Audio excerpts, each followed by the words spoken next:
Appeasement politics చేస్తుంది. అంటే ముస్లింల కోసమనేనో క్రిస్టియన్స్ కోసమనో. అదే బీజేపీ అప్పీజ్మెంట్ పాలిటిక్స్ చేయదు కదా. పవన్ కళ్యాణ్ కూడా అప్పీజ్మెంట్ పాలిటిక్స్ చేయడు. ఇప్పుడు తెలుగుదేశం సంక్షేమ పథకాల పేరుతో చేస్తుంది, కానీ జనసేన అందుకు వ్యతిరేకిస్తుంది కదా.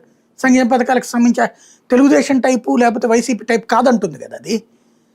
కాబట్టి ఎవరి యాంగిల్ వాళ్ళకున్నాయి, వాళ్ళ పాలిటిక్స్, వాళ్ళ సిస్టమ్. ఇప్పుడు వీళ్ళను కూడా తీసుకొచ్చి తెలుగుదేశానికి వచ్చే క్రెడిట్ వాళ్ళకి ఇస్తున్నారా, లేదా తెలుగుదేశానికి తగిలే మైనస్ని వాళ్ళకి చేరవేస్తున్నారా అనేది ఇప్పుడు సమస్యగా మారుతుంది అనమాట అక్కడ.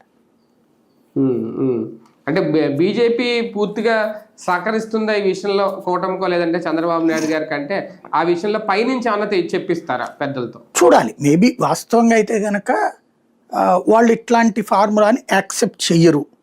అంటే ధర్మాన్ని నాశనం చేసే పనికి వాళ్ళు ఎట్లా సహకరిస్తారు? సహకరిస్తే అది వాళ్ళకు కూడా మైనస్ కదా.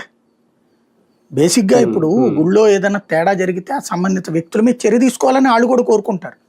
దాన్ని రాజకీయం కోసం ధర్మం మీద అపనమ్మకం. ఇప్పుడు సమస్య ఏమొస్తుంది, నువ్వు రాష్ట్రంలోని అన్ని ఆలయాల్లో ప్రసాదాలన్నీ తేడా ఉన్నాయి, ఇవన్నా నువ్వు నిరూపించగలవా? ఇప్పుడు అప్పుడు తయారు చేసిన ప్రసాదంలో ఇట్లా తేడా ఉందని ఏం నిరూపిస్తావు? నీ నోటితో తప్పించి. నోటితో కక్కుతున్నాం మనం, దాని మీద మాటలు కక్కుతున్నాం, కక్కి ఆనాడు తిన్న ప్రసాదాన్ని కంపు చేస్తున్నాం ఇప్పుడు.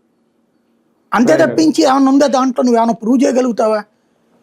కేవలం నువ్వొచ్చాక రిజెక్ట్ చేసినటువంటి నెయ్యి నువ్వుండగానే కలిపిన దాన్ని తీసుకొచ్చి టోటల్